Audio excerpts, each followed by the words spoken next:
Oh! Agora sim. Isto é uma demanda mais difícil do que a do grau, meus amigos.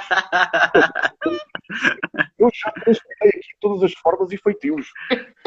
Mas eu acho que pelo menos estou penteado. Estás Que eu ótimo. prometi a aqui penteado. Portanto, não é fácil, mas, meus queridos, peço imensa desculpa. Eu não tenho nenhuma experiência com o Instagram. Eu E estava expliquei, com imenso. eu expliquei. Pronto. E entretanto, a minha mulher é que me conseguiu agora dar aqui. Eu até estava a tentar entrar por o dela. Mas eu estava a dizer Elizabeth Neves e que ela não tem o Instagram dela em Elizabeth Neves. Devem ter tentado entrar por outra coisa qualquer.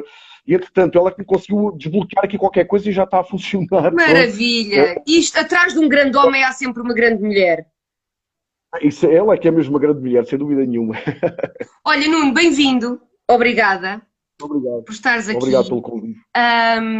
Tu és uma pessoa que eu conheci, tal como o André, pela música, não é? É verdade. E tu estudaste música a vida toda e depois houve uma altura na tua vida que te deu assim uma travadinha e mergulhaste no esoterismo, na investigação, na espiritualidade, na religião, na filosofia, portanto, e foste para essa linha. O que é que te fez fazer essa... Não é que tenhas feito uma troca, porque tu continuas a ser um excelente músico como quem te conhece sabe, mas o que é que te fez dar essa perninha para esse lado? Olha, na verdade, aliás, aproveito para cumprimentar também o André, que já não nos vemos desde uma entrevista que foi presencial. Tivemos ali um bocadinho na Rádio Movimento, é verdade. Foi mesmo. É verdade, é verdade. Foi mesmo. E pronto, o André, aliás, eu não vos vejo aos dois ao mesmo tempo. Quer dizer, deve ser mais ou menos dentro do mesmo espaço de tempo que não vos encontro. Portanto, para já, os meus agradecimentos. É um prazer estar aqui convosco nesta tertúlia simpática. Estavas-me a perguntar como é que aconteceu esta coisa de... Olha, eu não sei bem se as coisas não tiveram sempre a par uma da outra, ou seja, o que acontece é que eu ando ligado a estas filosofias mais herméticas, se vocês quiserem, há muito tempo, há bastante tempo. A curiosidade já vem, se calhar, desde a infância. Okay. Eu já era um indivíduo sensível ao lado oculto das coisas, se assim quiserem, desde bastante pequeno. E, portanto, agora, claro, o bichinho da música, a música é uma arte fabulosa, quer dizer, a música é uma força, eu diria que é uma força da natureza e é uma força dos deuses, quer dizer, acho que a música invade todas as casas, todos os cantos, todas as grutas, enfim, todos os recantos do universo, se vocês quiserem. A música foi algo muito forte e eu cheguei a uma altura em que tinha mesmo que ser músico profissional, independentemente de todas as dificuldades que agora vieram de cima com a crise atual que nós estamos agora aqui a viver, não é? Mas este bichinho estava lá e houve uma altura em que eu decidi dedicar algum tempo mais a poder transmitir, enfim, o produto das minhas investigações, das minhas experiências, etc. Quer num âmbito mais, entre aspas, clandestino, quer num âmbito mais académico também, fazendo aqui, por vezes, a ponte quando é possível. Mas, e neste momento é um pouco isso, eu dedico muito tempo, mesmo agora numa vertente mais académica, dedico muito tempo à investigação. Como vocês sabem, também já tenho 3 livros publicados. Também queria que tu nos falasses deles, Nuno, porque também estás aqui um bocadinho para apresentar, tu também estás a dar uma formação, a par do último livro que lançaste, não é? E estás a dar uma formação dentro destas temáticas. Olha, Tatiana, por acaso, para te ser franco, o último livro que eu lancei, eu tenho 3 livros que são extremamente esotéricos e que passam por uma investigação muito mais intuitiva e dedutiva, que são o produto de algumas experiências místicas feitas e em função com os conhecimentos transmitidos por aquele que para mim foi um mestre vivo, que foi o professor Henrique José de Sousa, fundador da Sociedade Teosófica Brasileira. A formação que eu estou a dar neste momento e que é dedicada ao Graal, à tradição do Graal em Portugal, é numa via académica em que eu aqui tenho que separar um pouco as águas, ok? Portanto, uma coisa é a investigação que se faz, que pode ter uma base filosófica, histórica, simbólica, devidamente fundamentada, de cariz académico, mas depois nós utilizamos a dedução e a intuição para irmos um pouco mais longe e, portanto, entra-se num processo especulativo que as pessoas podem eventualmente identificar-se com ele ou não. Outra coisa é estar num processo de isenção, ou colocar-te numa posição isenta de observador dos mitos, por exemplo, como o mito do Graal. E, portanto, este processo académico dos últimos tempos, eu estou agora prestes a defender uma tese de mestrado, agora devo estar a ser convocado agora em maio. Este processo é todo um processo mais académico que segue uma ética mais científica, mais Olha, epistemológica. Nuno, e tu és homenzinho para a seguir a isto, a tirares de cabeça para um doutoramento e ires dar aulas para uma faculdade, não és? Eu não sei, eu não sei, vai depender. Olha que eu estou a olhar para ti e eu acho que és. Talvez. Eu sei que tu meteste nessa aventura agora recentemente, não é? Eu não sei se sou tão corajoso como tu, Tatiana, que acho que és uma mulher de 7 ofícios e com uma capacidade enorme. Portanto, tens um segredo, com certeza, para aumentar as tuas horas no dia para 48. Dá-me miminhos e eu recupero. Fantástico. Não, pronto, mas sinceramente eu acredito que sim, posso estar aí. Eu tenho uma gata aqui, mas ela até agora não me ajudou muito nesse sentido. Eu não descobri. Mas eu não sei se vou meter nessa aventura, porque eu também não me considero propriamente um académico, sabes? Okay. Nestas áreas eu sinto-me mais como um místico, propriamente dito, como um académico. Portanto, não sei, uma coisa de cada vez. Acho que fazer este mestrado valeu a pena, permitiu-me fazer uma investigação em torno, de facto, dos simbolismos do Graal, e podemos falar um pouquinho disso também, até porque este espaço chama-se o martelo de Jung, não é? É verdade. Percebi, não é? Sim. E por acaso, o Jung foi uma chave fenomenal para entender alguns simbolismos, nomeadamente no que diz respeito ao arquétipo e ao mito do Graal, que é quase um termo polissémico, não é? Que adquiriu vários significados, aparece com várias configurações e que nos remete para vários simbolismos essenciais. Sabes que antes de tu entrares aqui na conversa, eu e o André estávamos a encher um grande chouriço à tua espera. Era.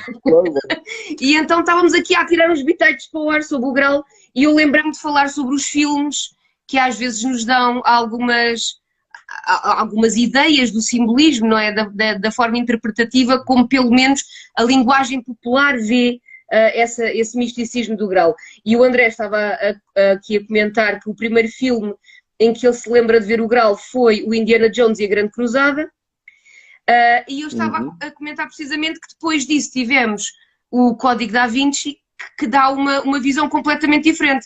Enquanto numa tu tens um Graal, que é um objeto físico que esteve presente na última ceia e que pode ser a fonte da vida eterna, tu no outro tens o Graal como um símbolo que representa o feminino e o útero e a descendência de Cristo. Portanto, não tem nada a ver.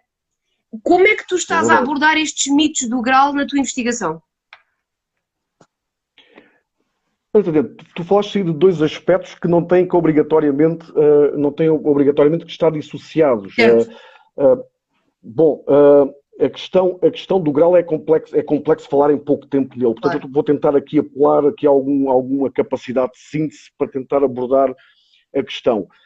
A primeira coisa que nos pode ajudar a perceber o Graal e o seu mistério, o seu simbolismo, é desde logo não nos iludirmos com a associação que foi feita entre o Graal e o cálice da última ceia. Porque essa associação é uma associação tardia do ponto de vista da literatura e da história, ou pelo menos da história da literatura, se quiserem colocar a coisa assim, porque a primeira referência literal ao Graal é feita numa obra do Chrétien de Troyes, de cerca de 1800. Ok.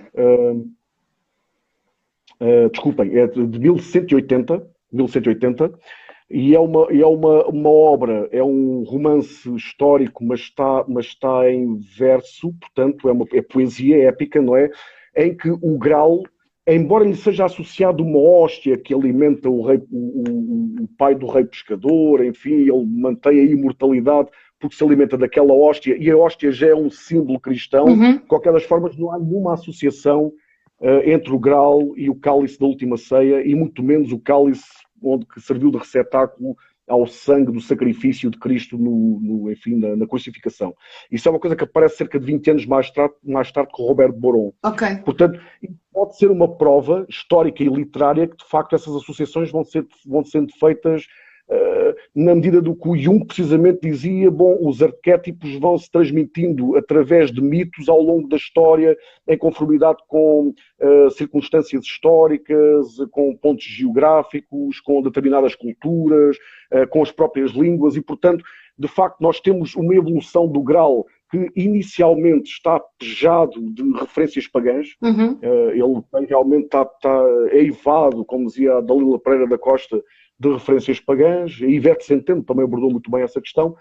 E depois ele começa a ser cristianizado, começa a haver todo um processo de cristianização que traz todos estes mitos, alguns deles também mais esotéricos, que o relacionam com a Maria Madalena, e ele aí adquire realmente um símbolo do sagrado feminino que não está errado, de forma nenhuma, ok?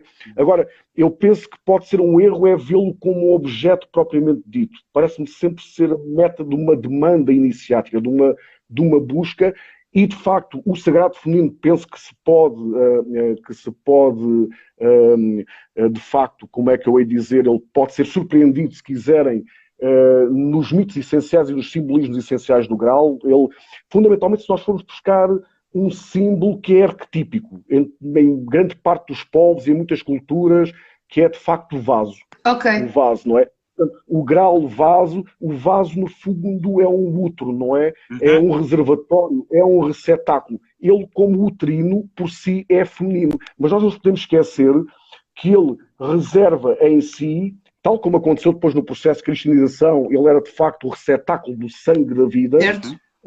Ele também é um receptáculo da água da vida, da água da imortalidade, das próprias águas genesíacas. As águas mercuriais, alquímicas, das transformações. Por exemplo, exatamente, porque depois, até na concepção de Jung, nós podemos ir buscar, de facto, estas associações com a própria alquimia, as analogias com o próprio vaso, com o ovo filosófico, não é? O ovo filosófico. E, portanto tu consegues encontrar pontes entre, por exemplo, as gravuras simbólicas do Rosarium Philosophorum com essa demanda do Graal no sentido da transformação. Porque é uma demanda alquímica. Certo. É uma demanda de transformação, de procura, de busca e fundamentalmente de unificação dos polos complementares. Por isso é que eu preferia, até porque fundamentalmente a Emma Jung, ela e a Marie-Louise Van Franz, o Jung resolveu não mexer demasiado no Graal porque a esposa já o estava a fazer, portanto ele foi um cavalheiro. A minha esposa, aliás, ela fez-o durante 30 anos e não acabou a obra dela porque entretanto faleceu, e foi a Marie-Louise Van Franz que depois continuou essas buscas. E de facto há um conceito, elas vão beber de facto ao mestre, ao Jung, e há um conceito que é muito interessante. A taça é lunar, mas não nos podemos esquecer que ela é engravidada, se quiserem, por uma inseminação solar. Portanto, o feminino e o masculino estão unidos no simbolismo do Graal. Então ele é um símbolo andrógino. E dá a ideia que é correspondente do Rebis, do hermafrodita da alquimia, com a junção das polaridades. Sem dúvida nenhuma. O simbolismo do Graal, do ponto de vista alquímico, é muito sugestivo e de facto leva-nos um pouco para essa questão. Porque o Graal simboliza muito, ou o reino do Graal, ou a idade de ouro em que o Graal representa, porque há sempre um espaço e um tempo que têm que ser associados ao próprio objeto mítico, não é? É um espaço e um tempo que se refere ao Éden perdido antes da queda. E a queda, no fundo, é sempre a separação dos sexos. Ou seja, diz até a própria Bíblia, não é? Elohim, portanto, Deus aos deuses, que isso também é uma questão semântica muito discutível, Deus aos deuses, fê-lo homem e mulher, ou fê-lo mulher e homem. Quer dizer, não fez o homem e depois a mulher. Isso é um mito disparatado. Não, a ideia, se nós formos ver com uma boa hermenêutica e com uma boa exegese o que de facto a Bíblia nos quer dizer no início, de facto, homem e mulher são um só, são um hermafrodita, um andrógeno. E a separação talvez tenha sido uma experiência necessária, mas fez com que aquele paraíso, aquele estado de pureza original, a imortalidade, a unidade se perdesse na diversidade que é representada pela dualidade. Tu achas que a visão do Mircea Eliade da nostalgia do paraíso é isso? A nossa necessidade de unificação connosco mesmos? Sem dúvida, sem dúvida. Eu iria mesmo por aí. O Eliade, que de facto aborda muito o mito do eterno retorno, e a ânsia de retornarmos a um estado de pureza original, a um estado edénico perdido, não é? Penso que representa de facto, em qualquer um de nós, sejamos nós homens ou mulheres, com a nossa faceta masculina e feminina intrínseca, mesmo que aparentemente uma delas predomine, nós somos masculinos em simultâneo, e esse casamento, penso, esse consórcio místico e até alquímico, essas bodas alquímicas do cristão Rosa Cruz, se nós quisermos, penso que elas representam a ânsia da alma se casar com o espírito, da terra se abraçar com o céu, ou se abraçar ao céu, melhor dito, uma ânsia de que os polos contrários possam unificar. O homem ou a mulher ou o ser humano, o ser que de facto vive na aparência, naquilo que é ilusório, naquilo que é efêmero, no mundano, ou seja, que vive no fundo num espaço e num tempo relativos, aspira, pelo menos inconscientemente, a esse paraíso que representa o novo consórcio ou a restauração, se quiserem, da unidade com aquilo que não é pessoal, com aquilo que não faz parte do tempo relativo, mas que faz parte de um tempo absoluto. Tu estavas a falar da questão arquetípica. Estavas a falar da questão arquetípica, que é obviamente, como sabes, para mim, que sou junguiana, trabalho com arquétipos e com essas narrativas que nos atravessam a história da humanidade, não é? E da mesma forma que há várias narrativas da jornada do herói semelhantes às de Jesus Cristo, não é? Tu tens a narrativa de Ulisses, tens a narrativa de Horus, aliás, a de Horus é inacreditavelmente semelhante, se poderei dizer assim, sem estar a incorrer aqui em erros. Tens outras narrativas noutras culturas semelhantes também à narrativa do Graal?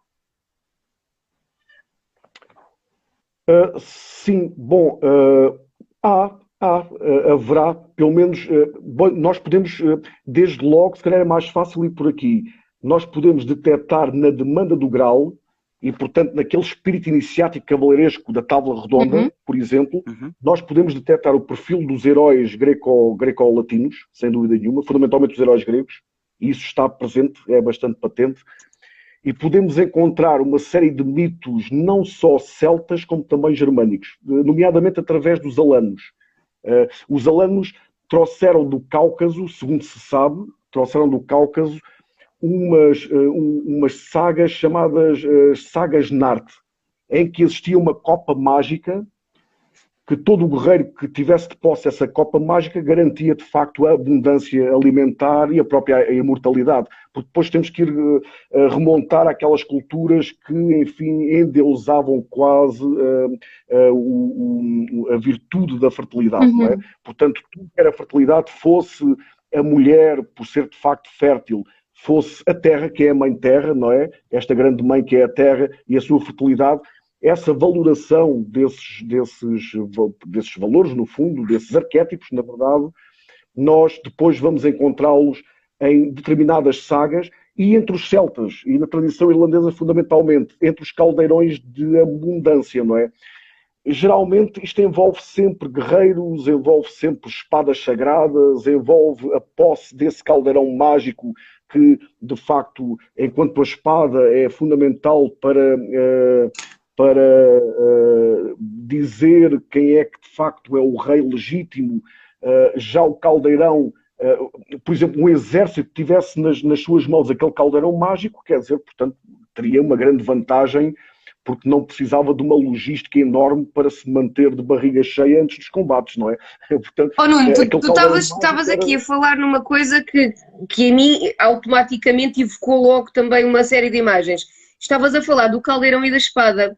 E eu, como, apesar de ser junguiana, eu venho da linhagem freudiana, não consigo evitar pensar isto. A espada e o caldeirão não serão, ou a espada e o cálice, não serão exatamente esses símbolos do masculino e do feminino conjugados? São, de facto, tudo indica que sim. Tudo indica que sim, até porque, e mesmo quando, aliás, a espada nos mitos arturianos geralmente ou está cravada numa rocha ou está na própria terra, que aliás a questão da espada cravada na própria terra já vinha dos alanos. Reparem, estávamos a falar ainda há pouco da cultura germânica, já vinha dos alanos essa ideia de que a espada, para fertilizar a terra, ela como um símbolo fálico, não é? Iria fertilizar, fecundando a terra-mãe, portanto, a terra na expectativa da fertilidade e de instauração depois de uma série de outros conceitos E daí simbólicos. no sentido da imortalidade ser a linhagem. No fundo, a nossa imortalidade e a nossa descendência, não é? Sim, também, aliás, as questões que se prendem com a associação entre o Graal, ou o símbolo do Graal, e Maria Madalena não são de forma nenhuma estapafúrdias, não é? Ok. Dizer-se a Maria Madalena, de facto, tendo sido a mulher de Jesus Cristo, terá ficado de posse do cálice e trouxe-o para a Europa, nomeadamente para Santiago de Compostela, primeiro para a França, depois para Santiago de Compostela. E existem muitos mitos e muitas teorias e teses em torno disso. Mas se nós pensarmos que realmente o Graal não é propriamente um cálice e que essa associação é tardia e, portanto, pode ser descabido pensar assim, não é descabido, contudo, perceber que Maria Madalena, estando de posse da gnose, não é? Se nós assim a considerarmos uma mulher que estava de posse da gnose, que ela tenha trazido o simbolismo do Graal. Não o Graal em si, mas aquilo que o Graal significa. E em muitas teorias, o Graal de facto representa a gnose. Desde logo até entre os místicos do Islão. Para os místicos do Islão, o Graal é uma representação da própria gnose. Ok. Do próprio Portanto, estás a falar mais especificamente da corrente Sufi? Fundamentalmente deles. Ok. Mas esta questão é muito forte também entre os xiitas e ismaelitas. Ok. Porque eles têm uma expectativa messiânica muito parecida com aquilo que nós viemos a desenvolver depois com o sebastianismo.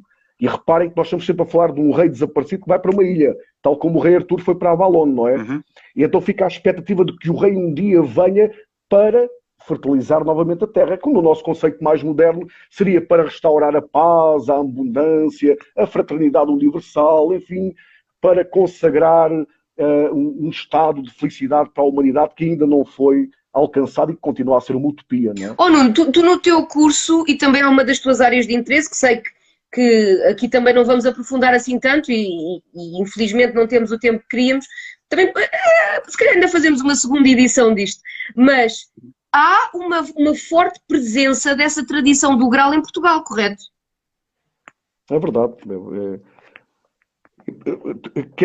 Portanto, nós podemos vê-la por duas correntes. Ou nós, de facto, entramos num positivismo bastante histórico e defendemos-nos academicamente, não é? Que é uma coisa que temos sempre que ir fazendo, e então vamos remontar a Dom Afonso III, que por volta de 1220 viajou para a França e terá tido contacto com a matéria da Bretanha, portanto com o ciclo arturiano, o ciclo literário arturiano, e nessa altura também naturalmente já com o ciclo literário do Graal, que é posterior. Portanto, eu volto a frisar que, do ponto de vista histórico, só em 1180 é que aparece pela primeira vez o termo Graal numa obra escrita. Okay? Antes disso, a matéria da Bretanha já era mais antiga, portanto os mitos arturianos são mais antigos. E, portanto, temos, de facto, historicamente, o Dom Afonso III, que depois teria trazido, ele depois vem reinar a partir de 1248, e nessa altura começa a disseminar todas estas histórias dos Cavaleiros da Tábua Redonda e da Demanda do Graal em Portugal, coisa que depois vem a estar muito presente, quer em Dom Dinis, que era um tristaniano nato, portanto, Dom Dinis cantou Tristão e Iseu nas suas cantigas de amigo, quer em Dom Dinis, quer com a sua rainha Santa Isabel, quer depois na Casa Joanina, portanto, a Casa de Avis, com o mestre de Avis e o seu séquito cavalheiresco, o próprio Condestável de Portugal. Temos, de facto, uma presença na Idade Média da demanda da Tábua Redonda e do Graal, uma presença extraordinária, que se comprova muito facilmente, até que foi recebida com maior entusiasmo do que, por exemplo, na nossa vizinha Espanha, talvez porque eles sejam mais pragmáticos, menos sonhadores do que nós. Existe esta teoria que nós, de facto, somos o povo da saudade, e se calhar nós temos saudade do Graal, ou do reino do Graal, ou do rei do Graal, mas há sempre esta ideia. A tal nostalgia do paraíso bate mais nos portugueses. É uma nostalgia do paraíso, não é? Que o Gilberto Durães chamava-lhe uma nostalgia do impossível, não é? Mas há esta ideia de facto histórica. Aliás, vocês podem ver, se forem dar uma olhada na crónica de Dom João I, de Fernão Lopes, ele faz referências ao Dom João I e ao seu séquito cavalheiresco como os próprios Rei Artur e os Cavaleiros do Grau. Quer dizer, há ali uma associação que ele demonstra que, de facto, o imaginário cavalheiresco arturiano estava muito presente na cavalaria joanina na Idade Média, portanto, desde logo, e depois com repercussão nos descobrimentos e no Renascimento, não é? E qual é o papel dos nossos templários, que os leigos associam sempre, né? O pouco que o português sabe que tem a ver com o Graal é templários. Podemos não saber mais nada, mas é templários. Apontamos logo para ali. Qual é esta relação? Há realmente alguma relação? Ou isto foi fomentado por outros interesses? Ou realmente há aí alguma ponta por onde pegar na história? Olha, agora a tua intervenção foi providencial, porque se eu me fosse esquecer do outro lado da questão, tu lembraste-me agora. É que, de facto, nós podemos colocar a coisa daquela forma histórica. Agora vamos tentar ir um pouco mais fundo. Se as teorias que dizem que Portugal tem uma gênese templária, ou seja, que Afonso Henriques, ao fundar o reino, teve o apoio da cavalaria templária e que esse apoio foi fundamental para que o reino fosse uma realidade, e há mais teses que dizem que dentro do próprio projeto dos templários Portugal já era, enfim, ou seja, Portugal fazia parte desses planos de desígnio divino. Se nós levarmos em consideração, enfim, estas teses, que valem o que valem, mas são defendidas inclusive por grandes académicos, atenção, não é?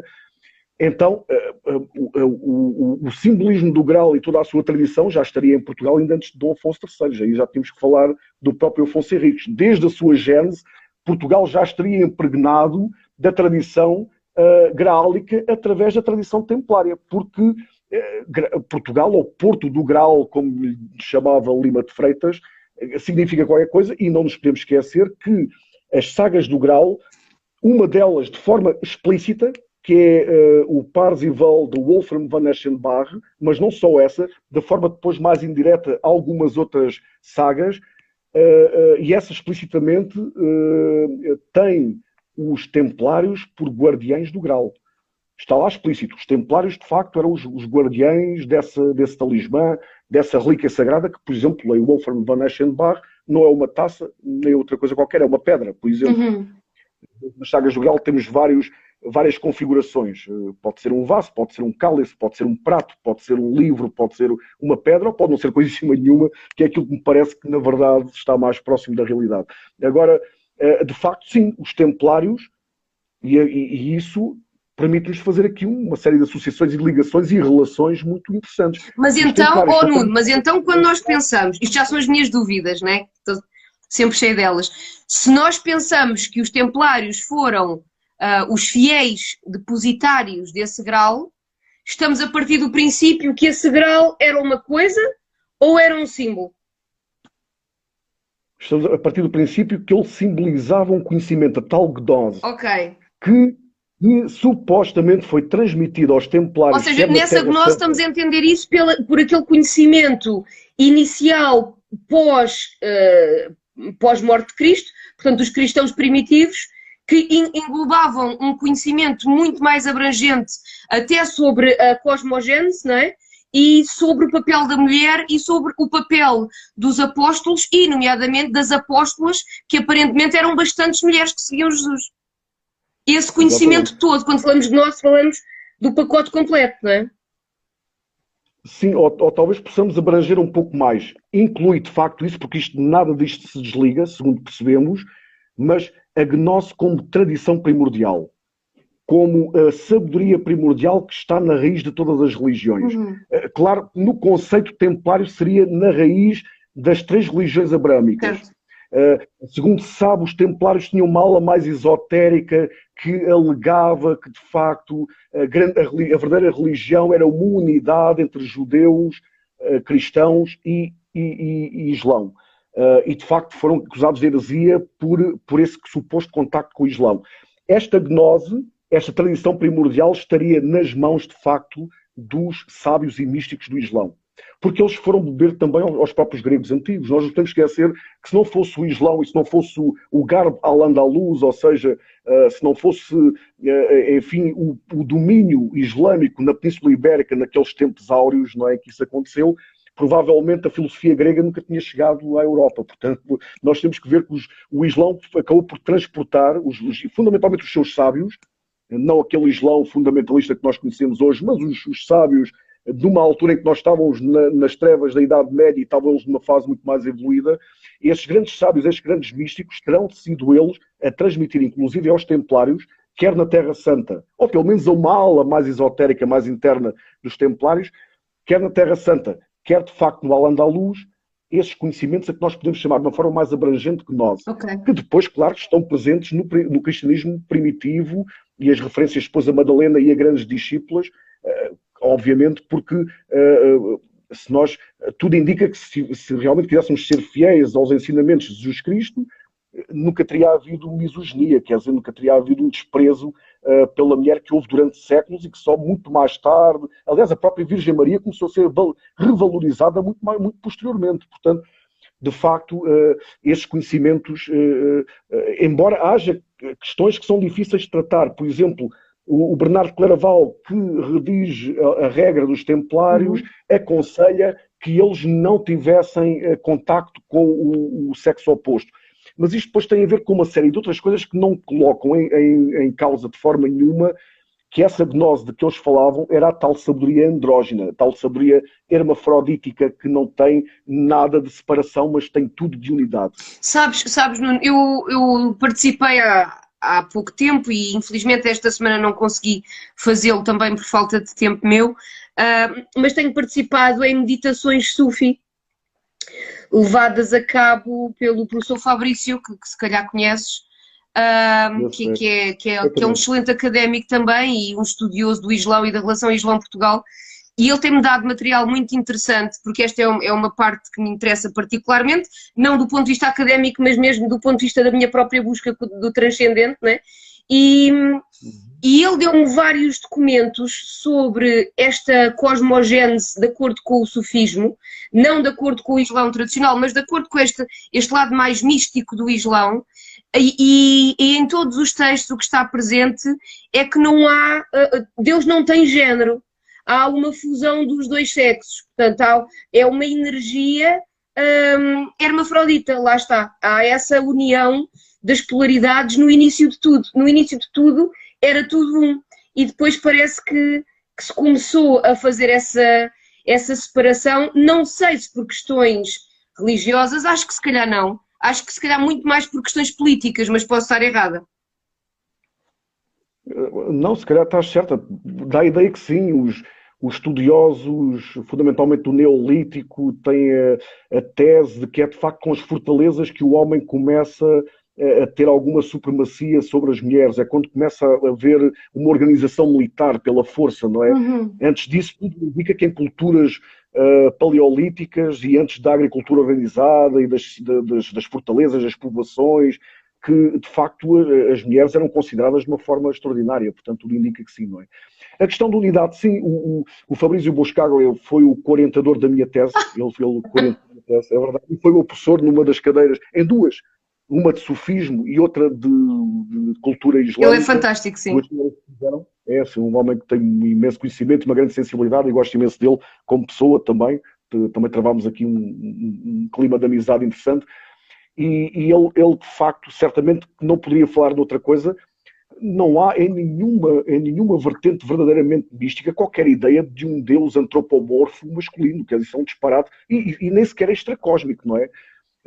As correntes místicas mais sérias, e tenho tido a oportunidade de estudar ao longo de anos, indicam de forma muito explícita que a divindade não tem qualquer tipo de sexo, mas nem os anjos têm, quanto mais agora a própria divindade, não é?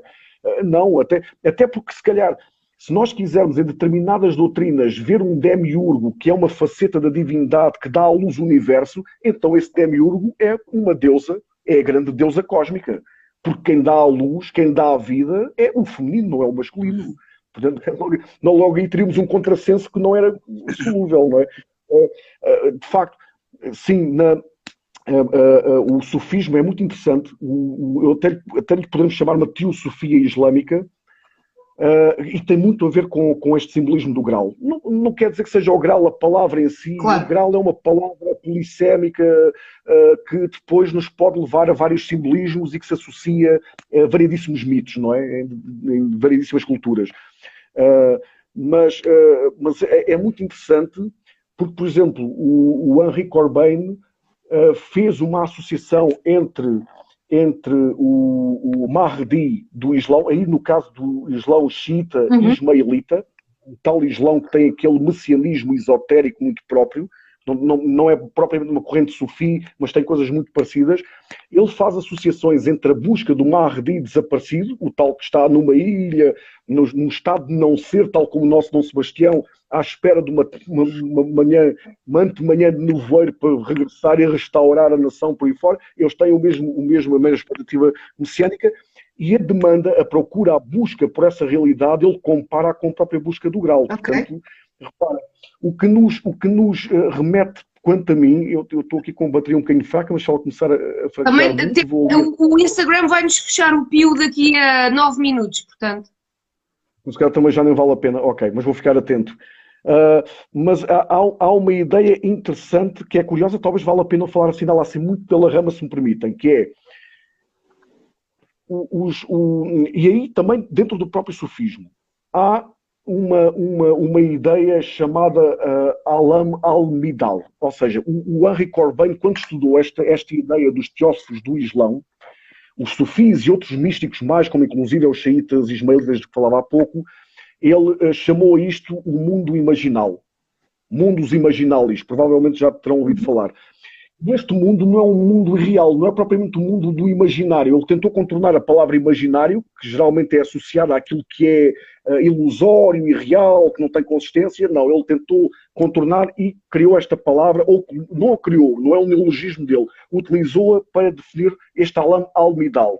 Ora, este Alam al-Midal seria uma esfera intermédia entre o plano, se quisermos, o mundo empírico, objetivo, tangível, e um mundo do intelecto abstrato. No conceito sufi a coisa anda por aqui. Mas se nós depois formos fazer uma analogia com o pensamento platónico, nós encontramos, é como se fosse uma coisa entre o plano sensível e o plano inteligível.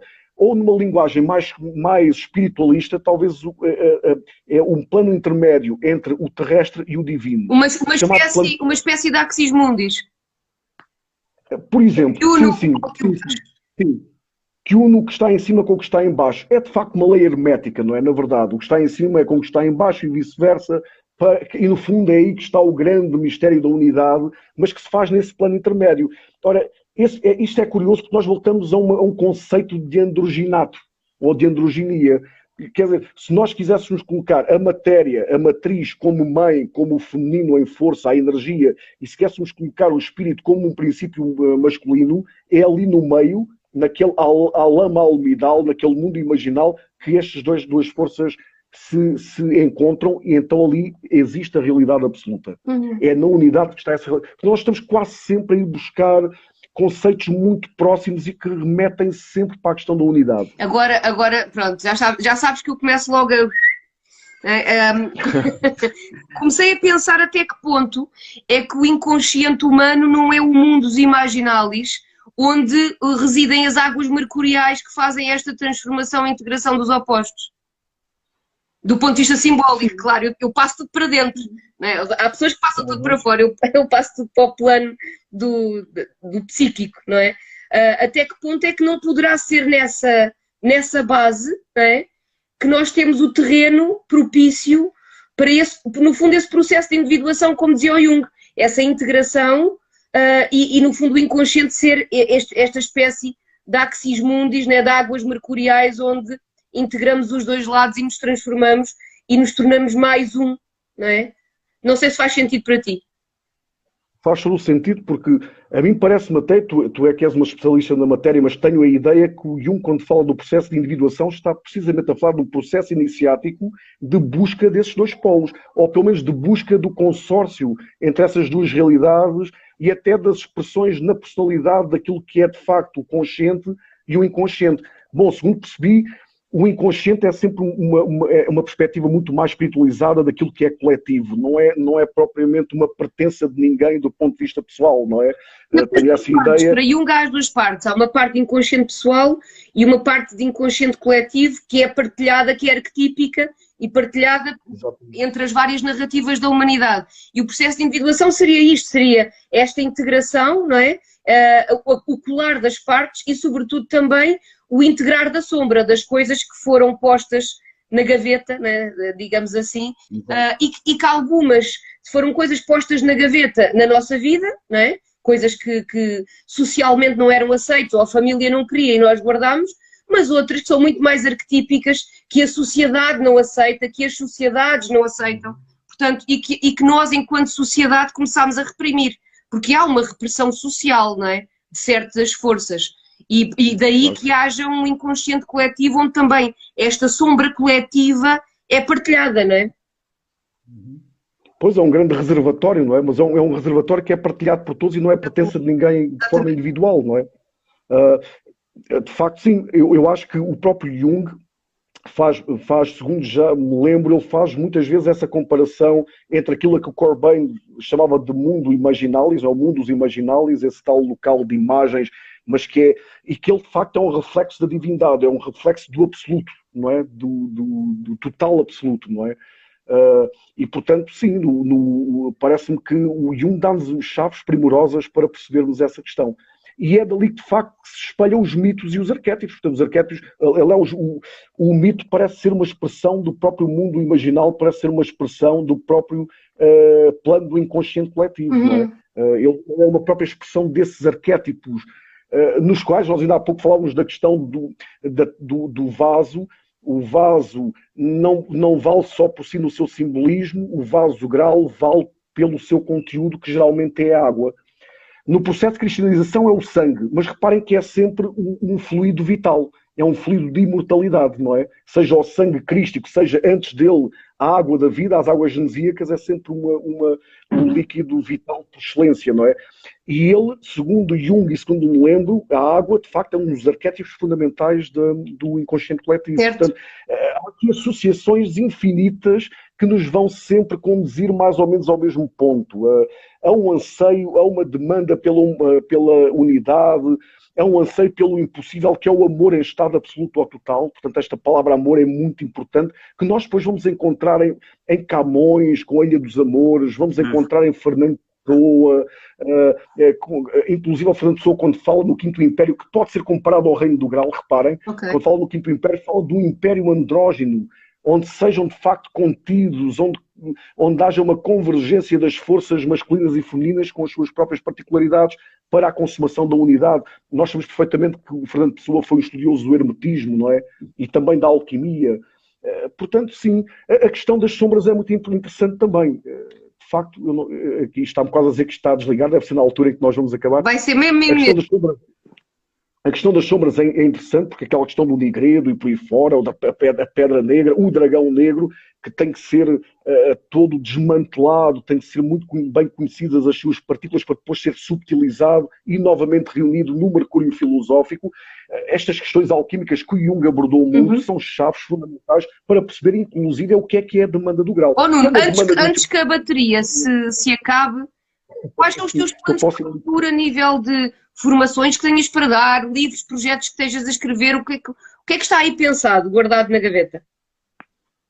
Olha, muito rapidamente, para já quero defender a tese que deve ser agora no mês de maio, pelo menos nessa expectativa. Boa. Depois vou fazer um curso agora novamente pela Casa do Fauno, não sei, vai arrancar se calhar em meados de maio, que tem por objetivo esmiuçar alguns conteúdos que foram debatidos num outro curso que se chamava A Tradição do Grau em Portugal. E agora se calhar mais dentro dos mitos e dos arquétipos nacionais mesmo. Ok. E esse curso vai ser online ou presencial, Nuno? Explica-nos. Online também, em princípio, ainda dentro da forma como fiz o anterior, não é? Que foi feito aqui, acabou aqui há 15 dias atrás, uma coisa do género, foi feito às quartas-feiras. É provável que nós vamos arrancar agora em breve com uma continuação, ou enfim, uma possibilidade de esmiuçar esses conteúdos. E claro que este material todo está na Forja, um livro que se calhar no próximo ano já possa nascer. Tem aí um novo bebê. Boa. Nuno, olha, quero-te agradecer a tua presença hoje. Se me deixassem, se o Instagram não me calasse o pio e a tua bateria não acabasse, eu acho que estava aqui o resto do dia. Se aceitares o convite, mais para a frente eu gostaria de te trazer novamente, porque acho que as pessoas vão se deliciar a ouvir-te, as que puderam ouvir já tiveram essa sorte, mas o vídeo vai estar disponível no IGTV e no YouTube. Entretanto, este podcast também vai passar na ES Rádio, quinta-feira às 9 da noite e sábado às 11 da manhã, portanto vão existir múltiplas formas das pessoas te ouvirem. E eu gostaria de poder contar contigo mais para a frente, depois se calhar conversamos com este tema ou com outro dos temas que tu investigues, porque certamente contribuem imenso.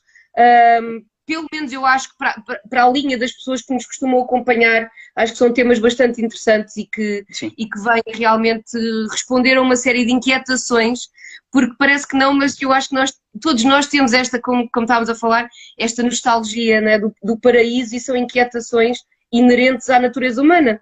Né? Estas coisas de para onde é que eu caminho, o que é que está aqui por detrás do óbvio. Então são perguntas que todos nós colocamos bastante. Nuno, obrigada por teres estado aqui.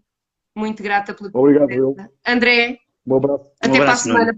Até para a semana, pronto. Sim, temos que continuar, porque eu estou agora, só do que eu vi agora tenho que... Estás a babar.